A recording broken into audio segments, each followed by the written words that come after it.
Word पे अगर आप फोकस करेंगे तो बोल रहा है पर्सनल। क्या बोल रहा है? पर्सनल बोल रहा है, राइट? तो बेसिकली जब आप वर्ड पे फोकस करेंगे तो आप देख सकते हैं it is income received by house hold from national income. ठीक है, पर्सनल मतलब हाउस होल्ड से रिलेटेड होगा, पर्सनल, ठीक है, खुद का। और पर्सनल है मतलब इस पे किसी का हक नहीं है। No one owns this money, no one owns this income except you, उसी को पर्सनल बोलते हैं। तो बेसिकली पर्सनल इनकम क्या होगा? ऐसा इनकम जो कि जिसमें से जब हम अनडिस्ट्रीब्यूटेड प्रॉफिट्स को माइनस करें, टैक्सेस को माइनस करें, इंटरेस्ट पेमेंट को माइनस करें और ट्रांसफर पेमेंट को ऐड करें, तो ये हमारा बनेगा पर्सनल इनकम। ठीक है, पर्सनल इनकम मतलब देखिए, सबसे पहले आप समझिए ट्रांसफर पेमेंट क्या होता है। ट्रांसफर पेमेंट का मतलब होता है रेमिटेंसेस। ठीक है, रेमिटेंसेस। अब रेमिटेंसेस क्या होता है? जो फॉरेन नेशनल्स होते हैं, फॉर एग्जाम्पल कि you are staying in India but your children are staying in US, तो आपको वो हर मंथ कुछ अमाउंट ऑफ पैसे भेजेंगे फॉर योर एक्सपेंडिचर। ठीक है, आफ्टर योर रिटायरमेंट। तो वो जो आपको पैसे भेज रहे हैं वो रेमिटेंसेस कहलाता है। ठीक है, और उसी को हम ट्रांसफर पेमेंट बोलते हैं। तो वो भी तो हमारा पर्सनल इनकम का पार्ट है। तो हम उसको सब्सट्रैक्ट नहीं करेंगे, ऐड करेंगे, because we are getting it. But बाकी सबको हम सब्सट्रैक्ट कर देंगे। क्यों? क्योंकि हमको उससे डिड्यूस करना है, हटाना है। तो इस इक्वेशन से आपको समझ में आ गया हो गया the what do you mean by personal income. Clear?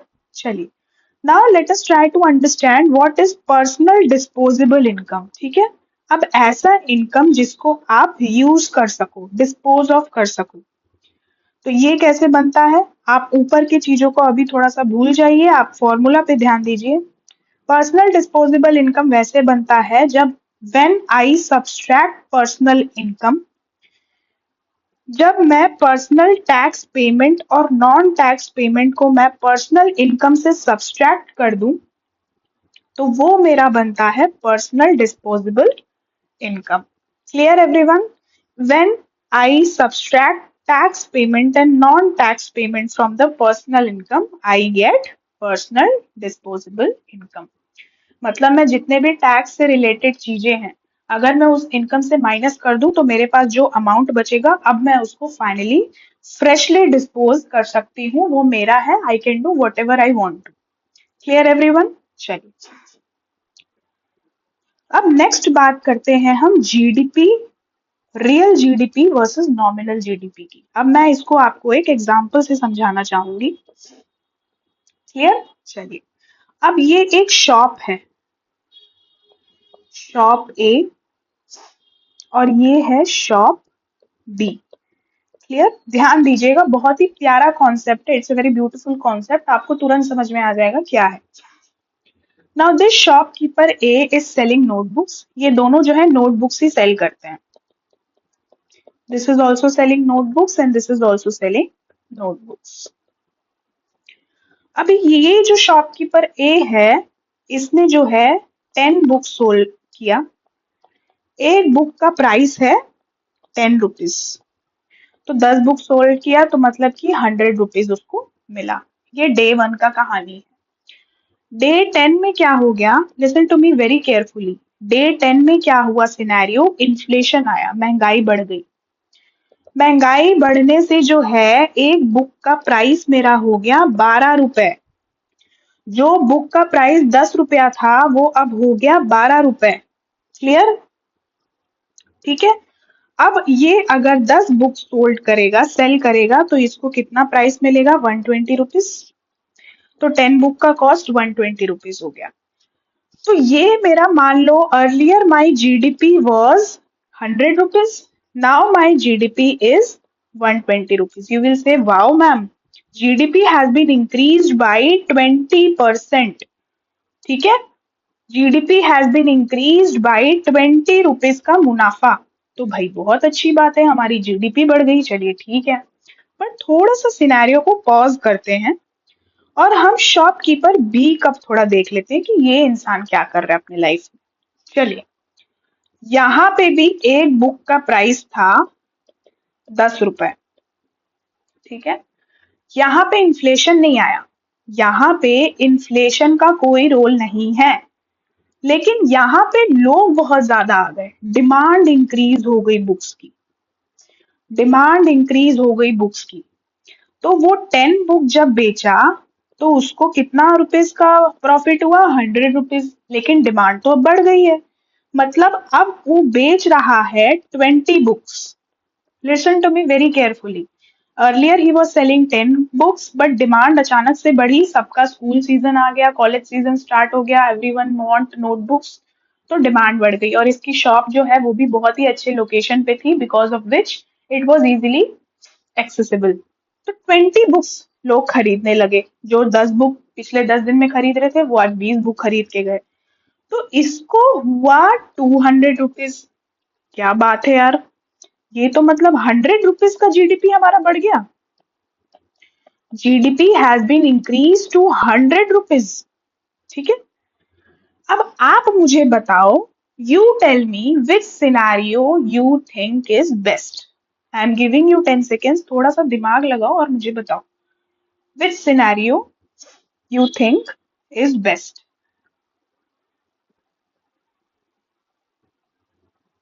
Tell me, ठीक है। आप सभी ने अपने दिमाग में थोड़ा सोच तो लिया ही होगा।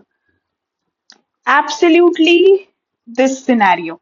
This scenario is best if we try to compare it with the shop A. क्यों?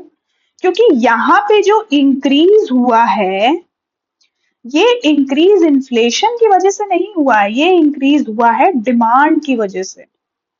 तो जब डिमांड की वजह से इंक्रीज हुआ, तो जब when the demand has been increased, selling will be increased and manufacturing will be increased, और बुक्स बनानी पड़ेंगी, एम्प्लॉयमेंट विल इंक्रीज, और पीपल को हायर करना पड़ेगा क्योंकि बहुत ज्यादा डिमांड आ रही है। And eventually this will be a very good cycle, positive cycle, virtuous cycle बन जाएगा। लेकिन यहाँ पे आप देखो, ये महंगाई बढ़ी है इन्फ्लेशन से। वो बंदा आज भी 10 बुक ही बेच रहा था, आज कल भी 10 बुक बेच रहा था, आज भी 10 ही बुक बेच रहा है, उसको प्रोडक्ट एक्स्ट्रा बनाना ही नहीं पड़ा, नो एक्स्ट्रा प्रोडक्ट, ठीक है। प्रोडक्ट एक्स्ट्रा उसने नहीं बनाया, तो कहाँ से गाड़ी चलेगी, मैन्युफैक्चरिंग कहाँ से होगा, एम्प्लॉयमेंट कहाँ से जनरेट होगी, why you will hire people when you are just selling 10 books. Obviously आपको प्रॉफिट हुआ 20 रुपीज का, no doubt, but this is not the whole economy works like. हमको सारी चीजों पे ध्यान देना, भाई जॉब भी जनरेट करना है, मैन्युफैक्चरिंग यूनिट भी वर्क करते रहनी चाहिए, सब चीजें हैंड टू हैंड चलते रहना चाहिए। तो इसीलिए अब ये वाला जो सिनेरियो है स्टूडेंट्स, ये जो सिनेरियो है इसे हम बोलते हैं, जो शॉप ए वाला सिनेरियो है इसे हम बोलते हैं नॉमिनल जीडीपी, और ये वाला जो सिनेरियो है वो है रियल जीडीपी। बात समझ में आ गई, क्लियर हो गया। एक्चुअल पिक्चर, रियलिटी में कैसे प्राइस बढ़ा, प्रोडक्शन से प्राइस बढ़ा, ये नॉमिनल है, भाई इन्फ्लेशन से बढ़ गया। इससे हमको एग्जैक्ट पिक्चर समझ में नहीं आएगी, लेकिन इससे हमको इन डेप्थ पता चलेगा कि क्या क्या एक्चुअली हुआ है। Clear everyone? चलिए, तो अब आप जब आप डेफिनेशन पढ़ेंगे तो आपको और ज्यादा क्लियर हो जाएगा। Nominal, at current market prices, current market prices मतलब इन्फ्लेशन को जोड़ के बात हो रही है। महंगाई, मार्केट प्राइस मतलब महंगाई आ गया, ठीक है, लेकिन रियल जीडीपी कांस्टेंट प्राइस पे होता है। Clear everyone? अब एक और फॉर्मूला है जीडीपी डिफ्लेटर का, ये देखिए। GDP deflator is nothing but it is a ratio of nominal GDP to the ratio of real GDP. ये इसका जो है रेशियो है, क्या, आपका जीडीपी डिफ्लेटर, कि कितना आपका इफेक्ट हो रहा है, how much it is deflecting. Clear? चलिए, सीपीआई के बारे में बात करते हैं। What is consumer price index? Consumer price index एक नया कॉन्सेप्ट आ गया है। measures changes in a fixed basket of goods and services, ठीक है, चलिए इसको थोड़ा सा एक्सप्लेनेशन ध्यान दीजिए इसका। ये मैं बात कर रही हूँ 2010 की। यहाँ पे एक बास्केट ऑफ गुड है, जहाँ पे है एजुकेशन, गुड एंड सर्विसेज है, एजुकेशन, वेजिटेबल्स, स्टेशनरी, क्लोथ्स, ये 5 चीजों का ये बॉक्स है, बास्केट है और बॉक्स है। ये जो बॉक्स मेरे को कॉस्ट कर रहा है 500 रुपीज का। ध्यान रखिए इसमें मैंने एजुकेशन भी लिया है, क्योंकि गुड्स एंड सर्विसेज, सर्विसेज भी इनमें इंक्लूड होगा, बस गुड्स नहीं सर्विसेज भी इंक्लूड होगा। अब चलिए बात करते हैं 2020 की, 2020 के सिनेरियो की बात कर लेते हैं। Same box which is having education, vegetables, आपका स्टेशनरी, आपका cloth, same box, now it is costing you 800 rupees. 10 साल में चेंज हो गई price because of the inflation. अब आप डेफिनेशन पे ध्यान दीजिए। Consumer price index measures changes in prices of a fixed basket of goods and services. तो यही जो आपका जो चेंज है, ठीक है, जो आपके प्राइस को चेंज को कैलकुलेट कर रहा है, भाई इसको खरीद कौन रहा है? कंज्यूमर ही तो खरीद रहा है, सेलर थोड़ी ना खरीदेगा। कंज्यूमर खरीदेगा, सेलर तो बाई, सेलर तो सेल करेगा। तो इसीलिए इसको बोलते हैं कंज्यूमर प्राइस इंडेक्स। क्लियर? तो बेसिकली देखिए फॉर्मूला देख लो, CPI is equals to cost of basket in current year divided by cost of basket in base year. Current year में क्या है 800, बेस ईयर में क्या है 500 और इंटू 100। क्लियर? इसको आप सॉल्व करिए, 1 आ गया और आपका क्या आएगा 3 बचा, ठीक है, 6, 1.6 into 100 that is your 160। Clear? 160 हो गया, तो आपका सीपीआई क्या हो गया 160। Clear everyone? चलिए अब नेक्स्ट इंपॉर्टेंट कॉन्सेप्चुअल टॉपिक है जीडीपी एंड वेलफेयर। तो बेसिकली जैसे मैंने बताया कि जीडीपी जो है वो रियल पिक्चर को शो नहीं करता है, ठीक है, क्योंकि GDP is only considering the monetary value, ठीक है, कि कंट्री का जो ग्रोथ है वो मनी के टर्म्स में कितना हुआ है, it is talking only about that. अब आप नॉमिनल जीडीपी भी आप अगर देख लो तो वो तो बस इन्फ्लेशन से रिलेट करके बोलता है, ना तो वो एम्प्लॉयमेंट की बात करता है, ना वो डिमांड जनरेशन की बात करता है। तो इसीलिए जीडीपी जो है हमको एक अच्छा वैल्यू प्रेजेंट नहीं कर पाता है, it only gives growth. But welfare के लिए हमको ग्रोथ के साथ एक और इम्पोर्टेंट चीज की जरूरत है, जो कि है डेवलपमेंट, राइट? ठीक है, डेवलपमेंट भी बहुत इंपॉर्टेंट है। तो इसीलिए जीडीपी को हम करेक्ट वैल्यू मेजर नहीं बोल सकते हैं, ठीक है, मतलब कि हम एक्यूरेट एप्रोप्रिएट हम नहीं बोल सकते। It is having many lackings in it. For example, it does not provide information about income distribution. क्या बताता है कि कौन रिच है कौन पुअर है? क्या इनके गैप को कम करने का ट्राई करता है? नहीं। It also includes non monetary exchanges and externalities, जैसे इन्वायरमेंट को हार्म करना हुआ। इन्वायरमेंट को हार्म आजकल बहुत सारे इंडस्ट्रीज कर रहे हैं, राइट? ठीक है, एग्जाम्पल देखो, unequal distribution can lead to disparities in well being, है ना? डोमेस्टिक वर्क, वॉलंटियर एक्टिविटीज जो है जीडीपी में तो इंक्लूड भी नहीं होते। तो there are many things which are lacking in GDP, इसीलिए हम इसको एप्रोप्रिएट मेजर नहीं बोल सकते। Clear everyone? चलिए ठीक है, अब हम नेक्स्ट टॉपिक की तरफ जा रहे हैं, जो कि है मनी एंड बैंकिंग। बहुत ही इंपॉर्टेंट टॉपिक है फॉर इकोनॉमिक्स। ठीक, चलिए सबसे पहले मैं आपको 2 चीजें इंपॉर्टेंट बताना चाहूंगी। चलिए मैं उसको आगे कवर करती हूँ। सबसे पहले what are the functions of money, इसको समझ लेते हैं। बेसिक है।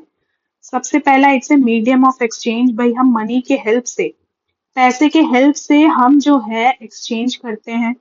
It eliminates the need for a double coincidence of bonds. मतलब कि ये गाइस कि अर्लियर या अभी भी अगर आप If you visit many villages, there are still a system prevailing known as barter system.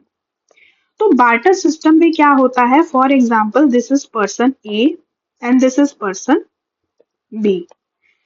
This person A gives 100 kg rice. चलिए ऐसे मानिए इसको.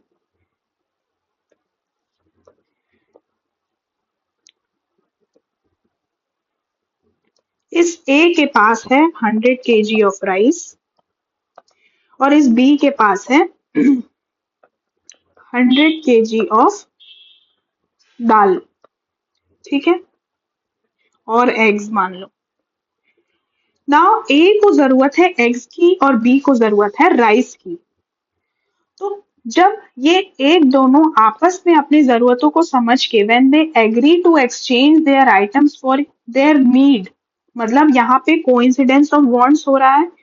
दोनों के नीड जो है वो कोइंसाइड कर रहे हैं. भाई ए को एग्स चाहिए, बी को राइस चाहिए, दोनों के पास है तो वो एक्सचेंज कर लेंगे. ये आपका बार्टर सिस्टम है. ठीक है, अब मान लो कि ए के पास जो राइस है उसको एग्स नहीं चाहिए ना तो दाल चाहिए. तो क्या ए बी को राइस देगा? नहीं देगा. क्यों? क्योंकि बी के पास जो है वैसी चीज नहीं है जो ए को चाहिए. Clear everyone? B is not having that product which A needs. ठीक है, तो ये आपको समझना है. तो बार्टर सिस्टम में बहुत इंपॉर्टेंट है डबल कोइंसिडेंस होने का. ठीक है, डबल कोइंसिडेंस होना पड़ेगा तभी आप चीजों को एक्सचेंज कर पाएंगे, अदरवाइज आप नहीं कर पाएंगे. बट अगर मैं मनी की बात करूं, मनी क्या है? मनी पेपर नोट और कॉइन्स अगर आप शॉपकीपर को देते हो तो shopkeeper is bound to give you the product which you want. आप बोलोगे कि भैया इस 100 रुपए के नोट से मुझे 10 किलो आलू दे दो, तो शॉपकीपर मना नहीं कर सकता कि भाई मैं नहीं दूंगा, मुझे कुछ और लेके आओ, मैं नोट एक्सेप्ट नहीं करूंगा. नहीं. तो यही ब्यूटी है मनी की, that it eliminates the need of double coincidence. It also provides a common measure for valuing goods and services. Obviously, ठीक है, कॉमन मेजर प्रोवाइड करता है.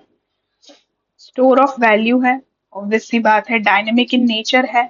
आज 10 रुपए का जो नोट है वो आपके 10 चॉकलेट्स खरीदने के काबिल है, लेकिन महंगाई बढ़ने के बाद यही 10 रुपए का नोट जो है वो कल को जाके बस 5 ही चॉकलेट्स खरीद पाएगा. या आगे जाके ऐसा भी हो सकता है कि 15 चॉकलेट खरीद ले. तो ये तो कब होगा? जब डिफ्लेशन होगा, महंगाई कम होगी. और ये तब कब होगा? जब इन्फ्लेशन होगा. Clear everyone? इजी था? चलिए, अब क्या क्या फॉर्म्स है मनी के? Let us try to understand. First is your currency, paper notes and coins जो गवर्नमेंट ऑथराइज करती है.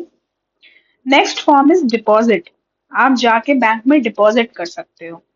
ठीक है, जो आपके डिमांड पे आपको वापस मिलेगा, और या तो आप एक टाइम के बाद वापस मिलेगा. इसको एफडी भी बोलते हैं, fix deposit.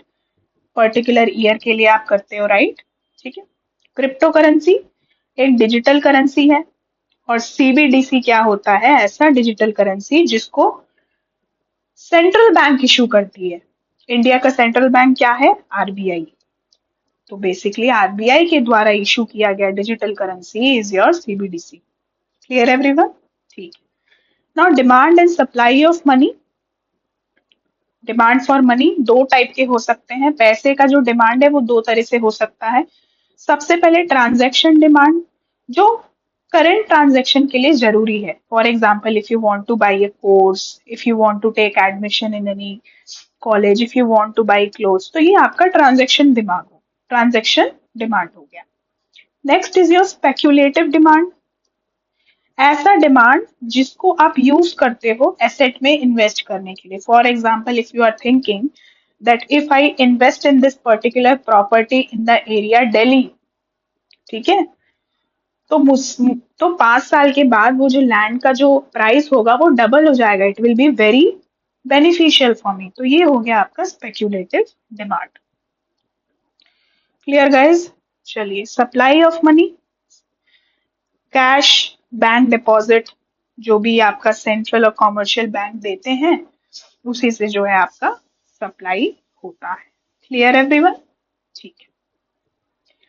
Next is your central bank, very important. India का सेंट्रल बैंक क्या है? RBI, reserve bank of India, India का सेंट्रल बैंक है।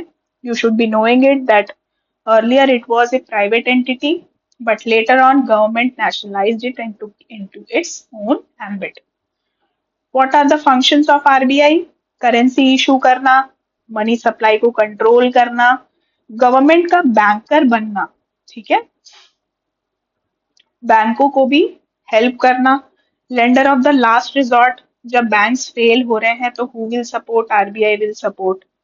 और फाइनली जो हमारे इंडिया के फॉरेन एक्सचेंज रिजर्व्स हैं वो कहाँ पे रहते हैं? आरबीआई उसको हैंडल करता है। Clear everyone? चलिए अब गवर्नर ऑफ आरबीआई के बारे में बात करते हैं। आरबीआई को जो गवर्नर है वो सेंट्रल गवर्नमेंट एम्प्लॉय करेगी। ऑब्वियसली जब आरबीआई गवर्नमेंट का है तो उसका जो गवर्नर है वो भी तो सेंट्रल गवर्नमेंट द्वारा ही अपॉइंट होगा।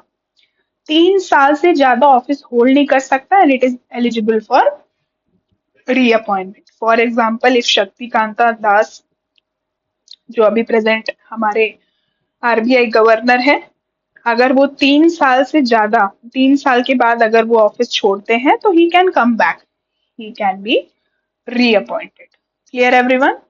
यहां तक बातें आपको क्लियर हो गई?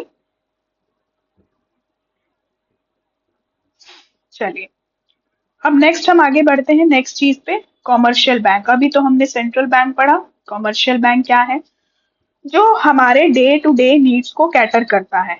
Clear? the bank which is catering the day to day needs. For example, it is accepting deposits, providing loans, offering financial services, ठीक है। अब कॉमर्शियल बैंक का एक और काम है। क्या काम है कॉमर्शियल बैंक का? For example you went here and you did the fix deposit of 50,000, आपने एफडी किया 50,000 का, ठीक है, क्लियर? और कितने दिन तक किया? 1 साल तक किया। और अब नेक्स्ट क्या हुआ? ये जो 50,000 जो रखे हुए हैं बैंक में, it will not be kept idle. ये जो है बैंक लोगों को लोन दे देगा। फॉर एग्जाम्पल ए को इसने 20,000 लोन दिया, बी को इसने 10,000 लोन दिया, सी को इसने 20,000 लोन दिया, तो ऐसे वो लोन देता है। तो जब ये लोन देगा पर्सन को, तो what it will get in return? Interest भी मिलेगा, एक्स्ट्रा पैसा भी मिलेगा। तो ये जो इंटरेस्ट मिलेगा, ये जो ए है इसको 25 के लौटाएगा, बी लौटाएगा मान लो 12 के आफ्टर इंटरेस्ट इंक्लूजन, एंड सी लौटाएगा 25 के। तो अब आप देखो इस 50,000 से बैंक ने कितना एक्स्ट्रा बनाया? 12,000। 20 से 25 हुआ 5 का प्रॉफिट, 10 से 12 2 का प्रॉफिट, 20 से 25 5 का, 5 5 5 10 2 12, 12,000 का प्रॉफिट उसने, ये मनी जो ऐसे ही पड़ा होता, इससे बैंक रीजनरेट किया। समझ में आई बात? ठीक है। अब यही 12,000 का ये कुछ अमाउंट इस पर्सन को भी देगा, क्योंकि भाई इसने एफडी किया। You must be seeing the rate of interest which you are getting in different banks. तो ये 50,000 हो सकता है 55,000 मिल जाए। तो ओवरऑल बैंक को कितना का फायदा हुआ? 7K, 7,000 बैंक ने बना ली। तो इसी तरह से it creates money through the process of accepting deposits and making loans. Clear? Commercial bank किस किस टाइप्स के होते हैं? पब्लिक सेक्टर बैंक होता है जो गवर्नमेंट द्वारा ओन किया जाता है, प्राइवेट सेक्टर होता है, फॉरेन बैंक होते हैं और कोऑपरेटिव बैंक होते हैं। कोऑपरेटिव बैंक क्या होता है? जिसमें लोगों के कोऑपरेशन से बना हुआ बैंक है, मतलब the owner of the bank is group of people owned and operated by members to provide credit and financial services to their members। ठीक है, कोऑपरेटिव प्रिंसिपल पे वर्क करते हैं। बेसिकली ये लोकल कम्युनिटीज को सपोर्ट करने के लिए रूरल एरियाज में भी ये वर्क बहुत अच्छा करते हैं, to provide them credit facility, है ना, एक्सेसिबिलिटी एक्सेट्रा। क्लियर? यहाँ तक क्लियर है? चलिए अब हम कुछ इंपॉर्टेंट नॉर्म्स के बारे में पढ़ेंगे जो कि हम बोलते हैं बेसल नॉर्म्स। देखिए स्विट्जरलैंड में एक जगह है बेसल, वेयर? स्विट्जरलैंड में। वहां पे एक कमिटी बैठाई गई थी, Basel committee on banking supervision, very important. Basel Committee on Banking Supervision. This committee has set of international banking regulations. When this committee sat and discussed that how we can improve the working condition of the bank, कैसे हम bank को और अच्छे से work करना बता सकते हैं, तो उसके लिए जो है बेसल नॉर्म्स का लॉन्च किया गया. तो basically there are three frameworks in it. Basel 1, Basel 2, Basel 3. Basel 3 सबसे लेटेस्ट है और अभी इसी को फॉलो किया जाता है. Clear everyone? बेसल 3 क्या क्या है भाई? To strengthen regulation, supervision, risk management within banking sector. Clear? Clear everyone? ठीक है, तो बेसिकली ये बेसल 3 2010 में आया था और वो सबसे लेटेस्ट है. इसी पे जो है, इसी के फ्रेमवर्क के हिसाब से जो है बैंक्स वर्क करते हैं. क्लियर? चलिए, अब बारी आती है नॉन परफॉर्मिंग एसेट्स के बारे में पढ़ने की. तो एनपीए में जाने के पहले I would like to explain this concept with a very important diagram. Please आप अपनी नोटबुक में इस डायग्राम को बना लीजिए. ठीक है, चलिए. अब मान लीजिए यहाँ पे बैंक है. ठीक है, हियर इज बैंक. बैंक को मिला लोन. ठीक है, अब यही लोन, फॉर एग्जाम्पल बैंक को लोन नहीं मिला, आई एम सॉरी, बैंक को मिला डिपॉजिट. नाउ बैंक जो है अब देगा लोन, आगे लोन देगा. I have already told you that how bank is generating money by giving them loans. People को लोन्स देते हैं वो. तो ये जो मेरा लोन है ना स्टूडेंट्स, ये मेरा लोन दो टाइप्स में डिवाइडेड है. कौन कौन से? फर्स्ट वाला होता है स्टैंडर्ड एसेट.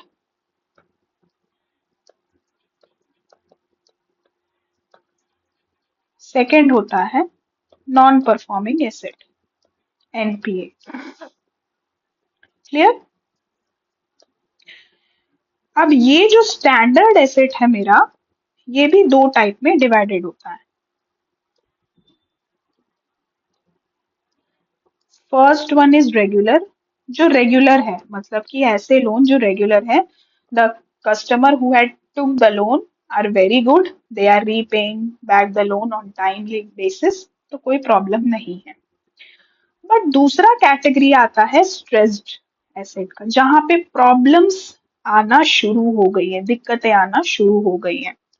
रेगुलर में कोई डीले नहीं है, नो डीले, लेकिन यहाँ पे जो है डीले आना शुरू हो गया है 1 से 90 डेज तक का. ठीक है, 1 to 90 डेज का डीले आना शुरू हो गया है. प्लीज ये डायग्राम आप बनाते चलो, इससे आपको एनपीए पूरा ए टू जेड समझ में आ जाएगा. अब दिस 1 to 90 ना, it is again divided into three parts. First is SMA 0, second is SMA 1 and third is SMA 2. ठीक है, ये जो SMA 0 है ये 1 से 30 डेज तक का प्रॉब्लम है. ये जो SMA 1 है ये 31 से 60 डेज तक का डिले है. SMA 2 61 डेज से 90 डेज तक का डिले है. क्लियर? तो ये कहानी चल रही है आपकी स्ट्रेस्ड एसेट की, जो कि 1 से 90 दिन तक डिले हो गए हैं. अब यही 1 से 90 दिन तक का जो डिले है ये दो पार्ट्स में डिवाइडेड है. 1 to 30, 31 to 60 एंड 61 to 90. अब ऐसे एसेट्स जो 90 डेज से ज्यादा डिले हो चुके हैं, ऐसे एसेट्स जो 90 डेज से ज्यादा डिले हो चुके हैं, उनको हम बोलते हैं नॉन परफॉर्मिंग एसेट. ठीक है, उसी को हम बोलते हैं नॉन परफॉर्मिंग एसेट. ये तीन पार्ट्स में डिवाइडेड है. Substandard, substandard asset, next is doubtful asset, and the last one is loss. जो लॉस हो गए हैं भाई, चले गए, अब बहुत ही मुश्किल है उनका रिकवरी. तो ये जो आपके सब स्टैंडर्ड एसेट हैं, इनका जो एनपीए का टाइम है, ये है 12 मंथ्स। इनका एनपीए का टाइम है मोर देन 12 मंथ्स। और फाइनली इसका है this can not be recovered, non recoverable. तो this is everything about NPA which you need to know. मैं आपको 1 मिनट का टाइम दे रही हूँ, इसको आप पढ़ लो, लिख लो, स्क्रीनशॉट लेना है, जो कर लो कर लो, ठीक है, बट इसको आप याद कर लो। Extremely important diagram. Loan is divided into two parts, standard and NPA. Standard again two part, regular and stressed. Stressed in three parts, NPA in three parts.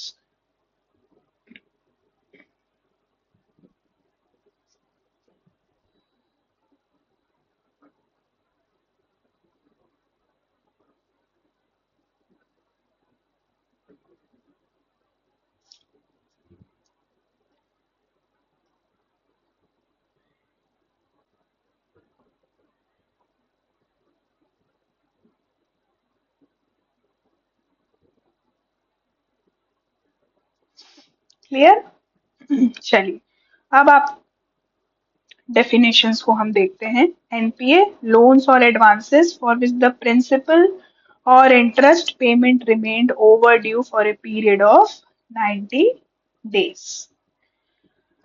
तो बेसिकली ये जो है it is not a good condition for the banks, क्योंकि अब आप ही बताइए, ये जो साइकिल मैंने आपको बताया, ये वाला जो साइकिल मैंने आपको बताया कि जो बैंक जो आगे लोन दे रहा है, अगर ये रिकवर नहीं कर पाएगा, तो how bank will give deposit to customers who have kept their money, है ना? तो इसीलिए this condition is not good. Clear? Okay, now coming to the next one, that is about digital payment. Basically ऐसा payment जो digital mode में हो, ठीक है, ऐसा पेमेंट जो डिजिटल मोड में हो, वो डिजिटल पेमेंट होता है। For example online banking, mobile wallets, UPI, credit and debit cards etcetera.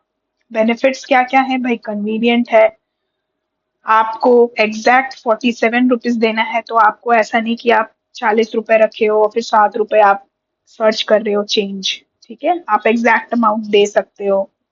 Speed है, सिक्योरिटी है, एंड वेरी लेस और reduce need of cash handling, ठीक है। इस लेक्चर को थोड़ा सा वॉल्यूम बढ़ा के देखिएगा because my throat is not supporting me, ठीक है, so that is why I am not able to speak louder. चलिए आगे हम देखते हैं पॉलिसी के बारे में। Before going to that I would like to tell you a very important thing. देखो, पॉलिसी जो है वो दो टाइप्स की होती है, ठीक है। First one is monetary policy and second one is fiscal policy. Monetary policy को हैंडल कौन करता है students? Who is handling monetary policy? Central bank, जो कि आज हमारे इंडिया का आरबीआई है। तो monetary policy is handled by RBI, और वहीं फिस्कल पॉलिसी को कौन हैंडल करता है? गवर्नमेंट। गवर्नमेंट अगर पॉलिसी हैंडल कर रही है तो वो फिस्कल पॉलिसी होगा। इसी फिस्कल पॉलिसी का पार्ट क्या है? बजट। क्लियर? चलिए, monetary policy, the process by which the central bank controls the supply of money, interest rates and other monetary variables to achieve economic objective। बस आप ध्यान रखिए कि मॉनेटरी पॉलिसी जो है वो सेंट्रल बैंक कंट्रोल करती है। अब क्या क्या टूल्स यूज करती है भाई? चलिए देख लेते हैं। बहुत सारे टूल्स यूज करती है central bank. Repo rate, reverse repo rate, open market operations, CRR, SLR. अब इस चीज को हम डिटेल में पढ़ेंगे, कौन कौन से टूल्स जो हैं आपकी आरबीआई यूज करते हैं, ठीक है। चलिए,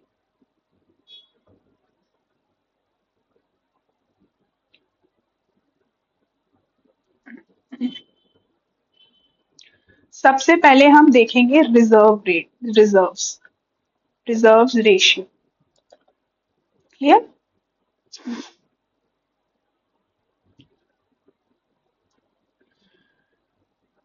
इसके में पहले आता है आपका देखिए, अच्छा इसके पहले भी मैं आपको बताती हूँ कि ये जो टूल्स है ना, जो आपकी आरबीआई यूज कर रही है, जो टूल्स यूज कर रही है आरबीआई, ये टूल्स जो है वो दो पार्ट में डिवाइडेड है।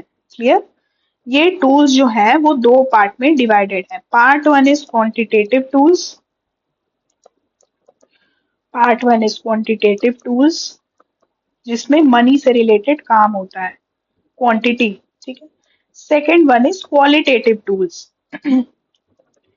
सेकेंड वन क्या है? क्वालिटेटिव टूल्स है जिसमें मनी के अलावा how you are pursuing bank और how you are handling the finances, वो हम पढ़ेंगे इसमें क्या क्या आएगा। क्लियर?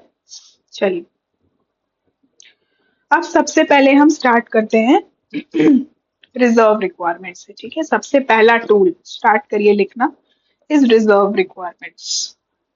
रिजर्व और रिजर्व रेशियोज लिख सकते हो आप। अब इस रिजर्व रेशियो में सबसे पहले आता है कैश रिजर्व रेशियो। इसको हम सीआरआर भी बोलते हैं। क्या बोलते हैं? सीआरआर भी बोला जाता है। Basically it is nothing but, देखिए बैंक को जो है कुछ अमाउंट ऑफ मनी, अभी आप रॉ लैंग्वेज में सुनिए मेरी बात, बैंक को जो है कुछ अमाउंट ऑफ मनी आरबीआई में डिपॉजिट करना ही पड़ेगा। ठीक है, और वो भी कैश में। क्या मतलब हुआ कि भाई it is nothing but minimum percentage of banks NDTL, net demand and time liabilities, that scheduled bank is obligated, मतलब कंपलसरी है भाई। ऐसा नहीं कि कोई बैंक बोला यार मेरा मन नहीं है, why should I deposit with RBI, ऐसे नहीं चलेगा। You need to deposit it. ठीक है, obligated to deposit with RBI in cash. याद रखिए कैश, ऐसा नहीं कि गोल्ड के तौर पे आप रख रहे हो, नहीं, it should be cash. For example, bank का एनडीटीएल है 50 लाख। बैंक का एनडीटीएल कितना है? 50 लाख। अब मैंने बोला कि जो सीआरआर है, जो सीआरआर है वो 5% है। ठीक है, जो सीआरआर है वो 5% है, मतलब बैंक को जो है 5%, मतलब 2,50,000 उसको आरबीआई को डिपॉजिट करना पड़ेगा कैश के फॉर्म में। This is your cash reserve ratio. Clear everyone?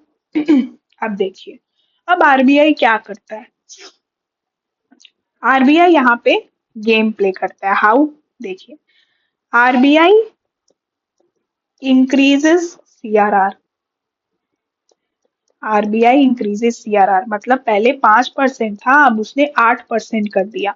मतलब कि बैंक को और ज्यादा डिपॉजिट करना पड़ेगा, बैंक को डिपॉजिट और ज्यादा करना पड़ेगा। तो जब बैंक डिपॉजिट ज्यादा करेगा देन लोन कम दे पाएगा आगे, क्योंकि उसके पास तो पैसे कम बचेंगे। राइट? पैसे कम बचेंगे। तो जब लोन कम देगा लोगों के पास पैसे कम आएंगे।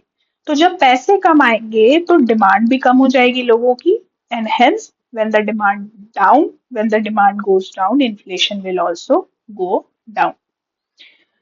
अगर आपको ये बात समझ नहीं आई तो आप बेसिक कॉन्सेप्ट देखो। इन्फ्लेशन क्या है भाई? इन्फ्लेशन क्या है? इन्फ्लेशन इज नथिंग बट जब डिमांड बहुत ज्यादा है और सप्लाई कम है। ठीक है, आपका डिमांड 500 लोग डिमांड कर रहे हैं 100 बुक्स को, तो क्या होगा? इन बुक्स का प्राइस बढ़ जाएगा, इन बुक्स का प्राइस बढ़ जाएगा, इन्फ्लेशन हो जाएगा। तो पुअर पीपल क्या इसको एक्सेस कर पाएंगे? नहीं कर पाएंगे। और महंगाई तो वैसे भी इकोनॉमी के लिए ठीक नहीं है। तो आरबीआई यहाँ पे आएगा और बोलेगा कि भाई लोगों के पास पैसे बहुत हो गए हैं, मुझे मार्केट से पैसे कम करने पड़ेंगे। अब वो पैसे को कम कैसे करेगा? वो बैंक को बोलेगा कि भाई आज आप 2.5 लाख रुपए जमा कर रहे थे, आज आप 5 लाख रुपए जमा करो। इससे बैंक के पास पैसे कम होंगे, आगे लोगों को देने के लिए, लोन्स देने के लिए पैसे कम होंगे। और जब बैंक लोन कम देगा तो डिमांड कम होगी, लोगों के पास पैसे नहीं पहुंचेंगे। जब पैसे ही नहीं है तो लोग डिमांड क्या करेंगे? तो इवेंचुअली हम इन्फ्लेशन को डाउन कर सकते हैं। तो हमेशा याद रखिए, अगर आरबीआई सीआरआर को बढ़ा रहा है मतलब वो इन्फ्लेशन को कम करने का कोशिश कर रहा है। क्लियर? Clear everyone? ठीक है। अब इसका उल्टा काम, डिमांड ही नहीं है भाई मार्केट में। ठीक है, शॉपकीपर के पास जो है 500 प्रोडक्ट पड़े हुए हैं। There are 500 products but the buyers are only 50। अब आरबीआई को बोलना है कि यार लगता है बायर्स के पास पैसे नहीं है जिससे वो ये प्रोडक्ट्स को खरीद सके। तो क्यों ना मैं सीआरआर को डिक्रीज कर देता हूँ। क्यों ना मैं सीआरआर को डिक्रीज कर देता हूँ। आज 5% है, चलो 3% कर देता हूँ। इससे क्या होगा, बैंक जो है लोन ज्यादा देगा, बैंक के पास पैसे ज्यादा हो गए, कम जमा करना पड़ रहा है आरबीआई को, तो बैंक के पास लोन ज्यादा हो गए। ठीक है, जब बैंक के पास लोन ज्यादा हो गए तो लोगों के पास भी पैसे ज्यादा हो गए, पीपल के पास भी पैसे ज्यादा हो गए। जब पैसे लोगों के पास ज्यादा हो गए तो डिमांड बढ़ गई। क्लियर? और डिमांड बढ़ गई and eventually the cycle will go on. अब कभी ऐसा होगा कि डिमांड इतनी ज्यादा बढ़ गई है कि सप्लाई अब कम हो गया, तो फिर ये इस स्टेज पे आ जाएगा। ठीक है, फिर ये इस स्टेज पे आ जाएगा, फिर इन्फ्लेशन होने लगेगा। ठीक है, फिर इन्फ्लेशन होने लगेगा। Clear everyone? तो फिर से आरबीआई क्या करेगा, सीआरआर को बढ़ा देगा। तो आपको समझ में आया कि आरबीआई बेसिकली क्या गेम खेल रहा है सीआरआर के साथ। वो इंक्रीज कर रहा है कब, जब उसको मार्केट से पैसे लेने हैं, कम कराने, इन्फ्लेशन को डाउन कराना है। और डिक्रीज कब करेगा, जब उसको डिमांड जनरेट करनी है। क्लियर? डिक्रीज कब करेगा, जब उसको डिमांड जनरेट करनी है। इतनी बातें समझ में आ गई? I hope it is clear to you.